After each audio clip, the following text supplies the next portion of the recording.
Panorama group, जो सोचता है वो करता है। आपके अपने सपनों का आशियाना। नमस्कार, स्वागत है आपका सिटी पोस्ट लाइव में। मैं हूं मुस्कान। आपको बता दें कि अब आखिरी चरण का जो चुनाव है वो रह गया है, जो 1 जून को होने वाला है। और उसमें जो जितने भी हॉट सीट है 1 जून को, सारे ही हॉट सीट है। जितना भी क्षेत्र में चुनाव होने वाला है, चाहे वो आप पाटलिपुत्रा ले लीजिए, पटना साहिब ले लीजिए, काराकाट ले लीजिए, या सासाराम ले लीजिए, या बक्सर ले लीजिए। जी हाँ, पर अभी हम बातचीत करने के लिए हमारे पास जो क्षेत्र है वो है पटना साहिब, जहाँ से भाजपा एनडीए के प्रत्याशी रविशंकर सिन्हा जी हैं और आईएनसी के प्रत्याशी अंशुल अभिजीत है। हमारे साथ इस पर बातचीत करने के लिए वरिष्ठ पत्रकार श्रीकांत प्रत्युष है। सर, ये बताइए, जो पटना साहिब का सीट है वो तो हमेशा से भाजपा ही जीतते आई है और कहा जाता है कि भाजपा किसी को भी रैंडम भी खड़ा कर देती है तो भाजपा ही जीतती है।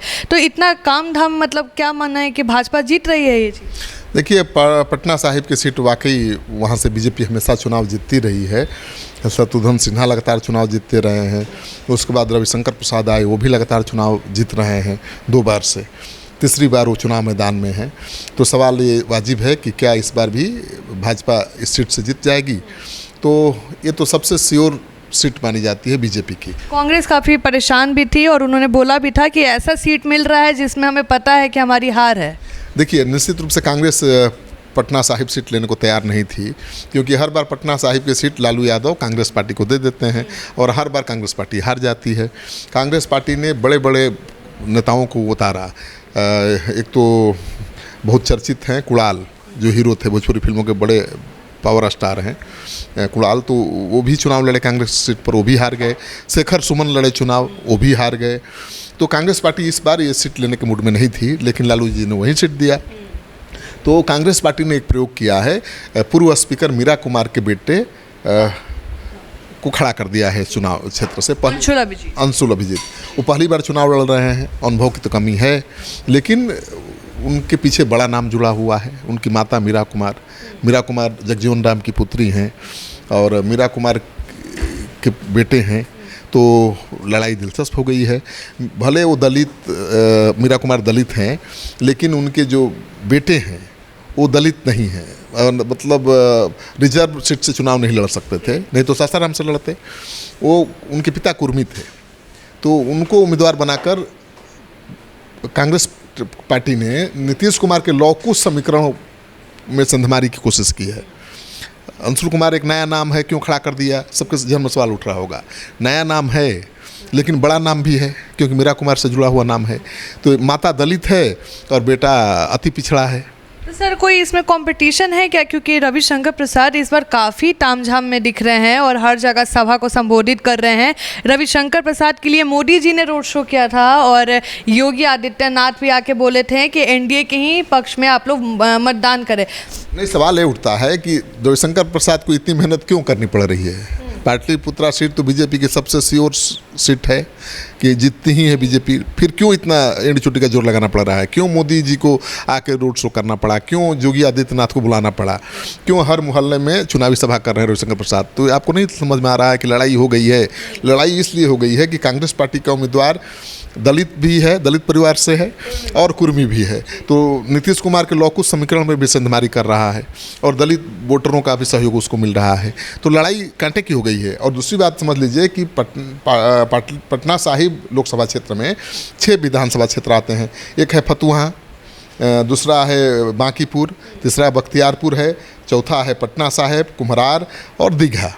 6 सीट हैं, जिसमें से फतुहा में और बख्तियारपुर में बहुत मजबूत है महागठबंधन, और दीघा सीट पर भी सीपीआई-एमएल का बहुत दबदबा है, क्योंकि सीपीआई-एमएल तो दीघा सीट से चुनाव भी लड़ चुका है।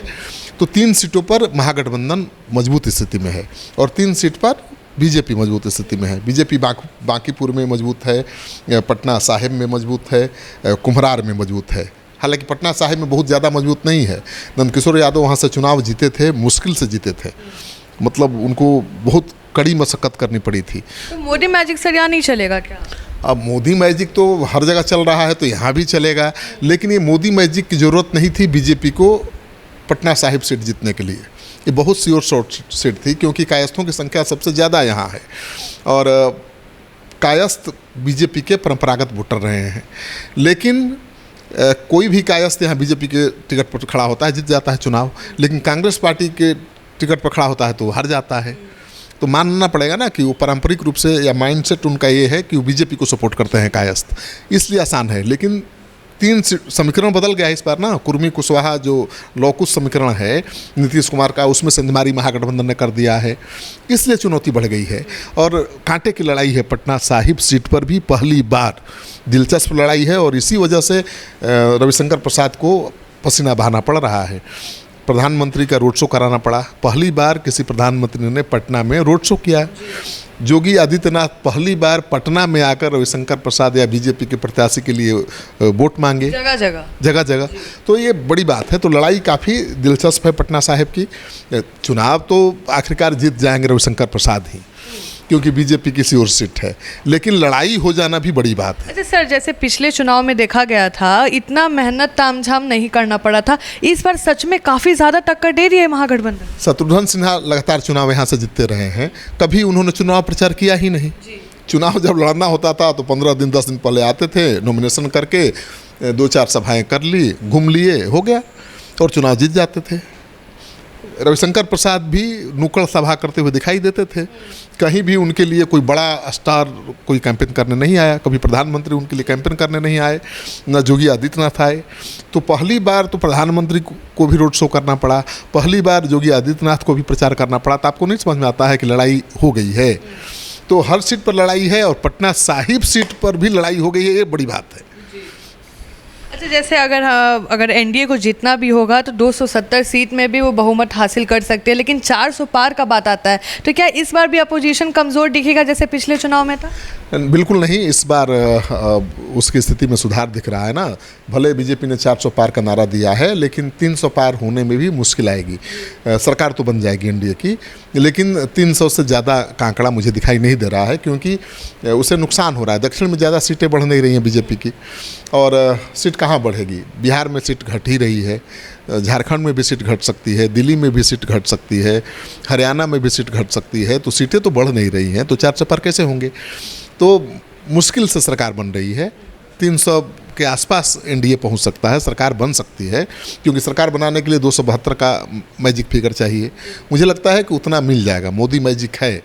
जो लाभार्थी हैं सरकारी योजनाओं के, वो मोदी कर रहे हैं ग्राउंड लेवल पर, लेकिन विपक्ष भी इस बार गोलबंद है, और बेरोजगारी महंगाई को बड़ा मुद्दा बनाया है। और सबसे खास बात यह है कि इस चुनाव में जातीय आधार पर भी वोट बट रहे हैं। पहले स्वर्ण जाति के लोग पूरी तरह से मोदी के तरफ गोलबंद थे, मोदी के पक्ष में, लेकिन इस बार जहां भूमिहार उम्मीदवार आरजेडी ने दे दिया है, उसके पक्ष में भूमिहारों ने वोट कर दिया। जहां पर कांग्रेस ने भूमिहार उम्मीदवार खड़ा कर दिया, वहां भूमिहार ने कांग्रेस के पक्ष में महाराजगंज में वोट कर दिया। वैशाली में कांग्रेस आरजेडी के उम्मीदवार हैं मुन्ना शुक्ला बाहुबली, उनके पक्ष में भूमिहार वहां गोलबंद हो गए। इसी तरह की तस्वीर और सीटों पर भी दिख रही है।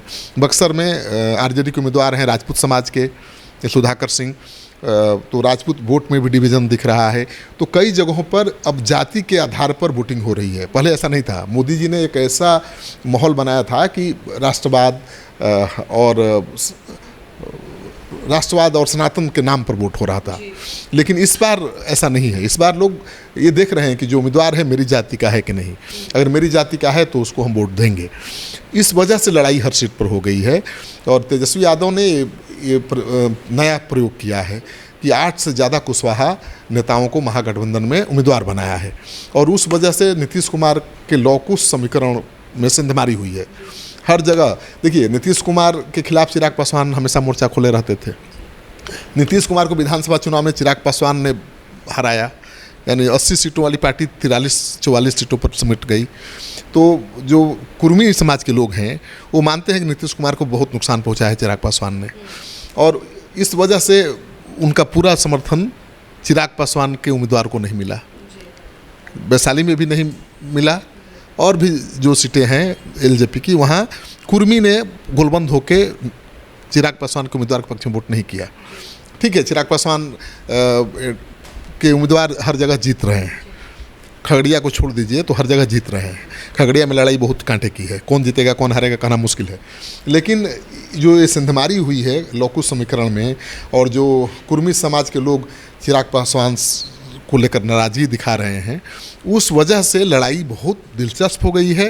कांटे का मुकाबला हर सीट पर हो गया है, जीत हार का मार्जिन बहुत कम हो जाएगा और हर सीट पर मुकाबला है। पटना साहिब सीट पर जब मुकाबला हो गया, कांटे की टक्कर हो गई, तो आप अंदाज़ा लगाइए कि बिहार की 40-39 सीटों पर क्या होगा। तो चलिए, आप सुन रहे थे, जो पटना साहिब सीट भाजपा का माना जाता है, कोई भी अन्य पार्टी उस पर टिकट लेने को तैयार नहीं होती है। इस बार कांटे की टक्कर है। आप देख सकते हैं, रविशंकर प्रसाद के लिए वोट मांगने के लिए मोदी जी तक रोड शो करने आए थे। योगी आदित्यनाथ जैसे बड़े मुख्यमंत्री आए थे बिहार में रोड शो करने के लिए कि जो मतदान है वो एनडीए के खाते में ही जाए। तो आप भी अपना ओपिनियन दे सकते हैं कि इस बार पटना साहिब से कौन जीतेगा। इस बार कांटे की टक्कर है। अपना ओपिनियन ज़रूर दें कमेंट सेक्शन में। इस खबर को लाइक, शेयर और सब्सक्राइब करना ज़रूर समझें। धन्यवाद।